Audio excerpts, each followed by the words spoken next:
Hello guys, আর mobile হসপিটালে স্বাগত জানাচ্ছি।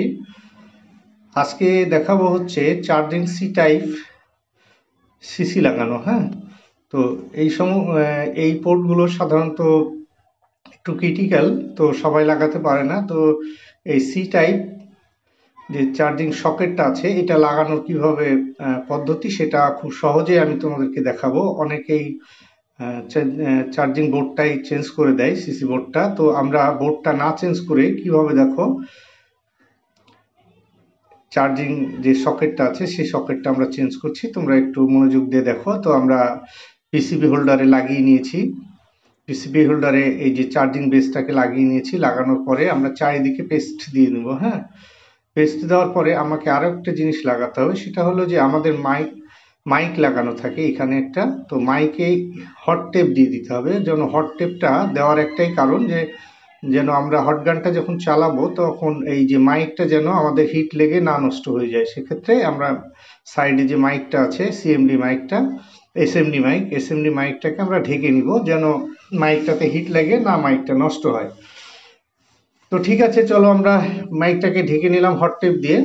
তো দেওয়ার পরে আমরা চার্জিং সকেটটাকে আমরা পেস্ট লাগিয়ে নিয়েছি।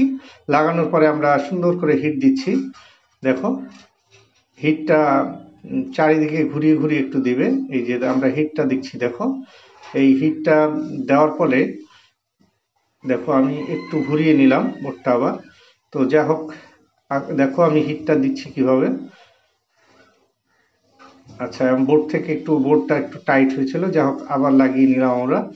তো এই যে সিসি বোর্ডটা তা আমরা হিট দিচ্ছি, দেখো ভালো করে ক্লিয়ার করে দেখো।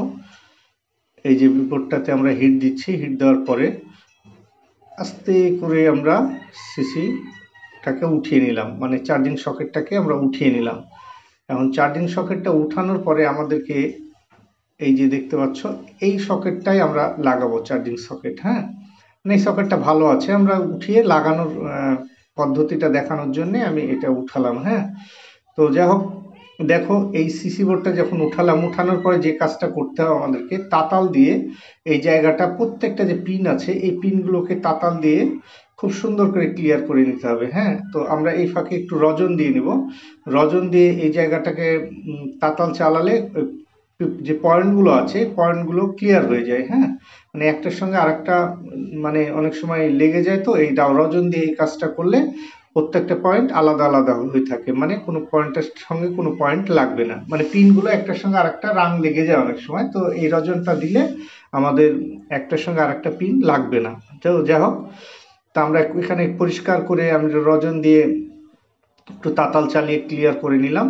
করার পরে যে কাজটা করতে হবে আমাদেরকে, এখানে থিনার দিয়ে একটু পরিষ্কার করে নিতে পারো জায়গাটাকে, কারণ এই জায়গাটাতে অনেক ময়লা থাকে। তো সেক্ষেত্রে আমরা একটু থিনার দিয়ে পরিষ্কার করে নিলে একটু ভালো হয়। তো যাই হোক, আমরা একটু পরিষ্কার করার পূর্বে আমি আবার ইয়েটাকে খুলে নিয়ে আমি ভালো করে আবার লাগিয়ে নিচ্ছি। তো ঠিক আছে, এই যে আমরা এখন এই সকেটটাতে আমরা যে জিনিসটা ব্যবহার করব হচ্ছে এই যে দেখো, বল মেকিং পেস্ট, মানে পিপিডি পেস্ট। এই পেস্টটা দিয়ে লাগালে সিসি, মানে এই সিসিগুলো যদি বল মেকিং পেস্ট দিয়ে লাগানো হয় খুব সহজেই লাগে, খুব ভালো হয়। তো সেক্ষেত্রে আমরা পিপিডি পেস্টটাকে আমরা ওই যে পয়েন্টগুলো আছে, চার্জিং সকেটটা যেখানে লাগানো আছে প্রত্যেকটা পয়েন্টে আমি হালকা করে একটু দিয়ে তাতালটা চালিয়ে নিলাম, মানে প্রত্যেকটা পয়েন্ট সুন্দর করে মানে ক্লিয়ার করে লাগিয়ে নিলাম। হ্যাঁ, আচ্ছা, লাগানোর পরে যে কাজটা করতে হবে আমাদেরকে, যে এই যে সিসিটা নিয়েছি, সিসিটাতেও একটু তাতাল দিয়ে রাংটাকে হালকা করে মানে আমরা পিপিডি পেস্ট দিয়ে হালকা করে পয়েন্টগুলোকে লাগিয়ে নেবো। হ্যাঁ, দুটোতে হালকা করে লাগিয়ে নিলাম। লাগানোর পরে যে কাজটা করতে হবে, আমরা একটু থিনার দিয়ে পরিষ্কার করে নিই জায়গাটা। হ্যাঁ, অনেক সময় নোংরা হয়ে থাকে, তো নোংরা অবস্থায় লাগতে চায় না। তো থিনার দিয়ে একটু ব্রাশ লাগিয়ে যে আমি একটু পরিষ্কার করে নিলাম থিনার দিয়ে। এই যে দেখতে পাচ্ছ, থিনার দিয়ে পরিষ্কার করার পরে আমরা সিসিটাকে আবার কিভাবে লাগাচ্ছি দেখো। তো এইখানে আমরা পিপিডি পেস্টটা ব্যবহার করার একটাই উদ্দেশ্য, যে সহজে মানে হালকা হিটে জিনিসটা লেগে যায়, এই জন্য আমরা পিপিডি পেস্টটা ইউজ করে থাকি। যে এই যে চার্জিং সকেটটা আমরা পেস্টের মধ্যে হালকা করে একটু মাখিয়ে নিলাম, পেস্ট মাখিয়ে নিলাম। হ্যাঁ, পেস্ট মাখিয়ে নিলে খুব সহজে এটা লেগে যায়। আচ্ছা, দেখতে পাচ্ছ আমরা পেস্টটা মাখিয়ে নিয়েছি।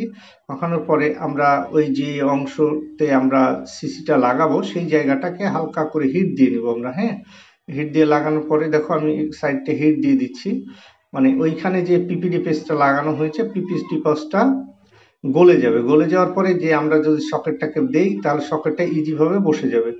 এই যে দেখতে পাচ্ছ।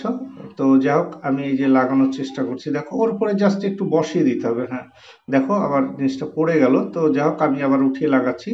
জাস্ট উপরে একটু আলতো করে রেখে দিবে, হিট দেওয়ার পরে আলতো করে রেখে দিলে অটোমেটিক সে নিজেই লেগে যাবে। হ্যাঁ, এখানে কোনো প্রেশার নেওয়ার দরকার নেই, হালকা আলতো করে হিট দিবে, বাস জাস্ট সকেটটাকে রেখে দাও, পয়েন্টগুলো একা একাই লেগে যাবে। পিপিডি পেস্টের এইটা একটা সুবিধা যে খুব সহজেই লেগে যায়। এই যে দেখো আমি ক্লোজ করে দেখানোর চেষ্টা করছি। তো এই যে পুরোটা লেগে গেছে দেখো।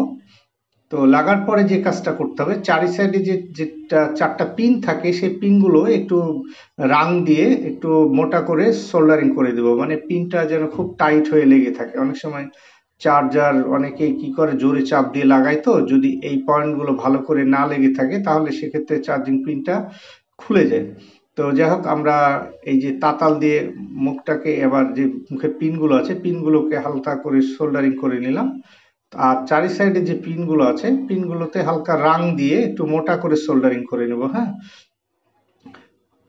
যে আমরা তাতাল দিয়ে একটু হালকা করে রাং দিয়ে আমরা সোল্ডারিং করে নিচ্ছি। হ্যাঁ, সোল্ডারিং করে নিয়ে এটা টাইট হয়ে যাবে। হ্যাঁ, বেশি করে একটু সোল্ডার লাগালে একটু বেশি টাইট হয়ে থাকবে, সেক্ষেত্রে জোরে কেউ চাপ দিলে চার্জিং পিনটা ভেঙে যায় না। অনেক সময় অনেক জোরে চাপ দিলে কি হয় পিনটা ভেঙে যায়, সেক্ষেত্রে এখানে যদি এখানে সোল্ডারটা একটু মোটা করে লাগিয়ে দাও সেক্ষেত্রে ওটা বেশি টাইট হয়ে থাকবে। যাই হোক এইভাবেই তোমরা লাগাবে পিনটা, তারপরে হালকা থিনার দিয়ে ব্রাশ দিয়ে একটু ওয়াশ করে নেবে, ওয়াশ করে তারপরে লাগিয়ে দিবে। আশা করি কাজটা হয়ে যাবে। তো এইভাবেই তোমরা কাজটা করলে সি টাইপ যে চার্জিং সকেটগুলো এভাবে সহজেই লাগাতে পারবে। ধন্যবাদ সবাইকে।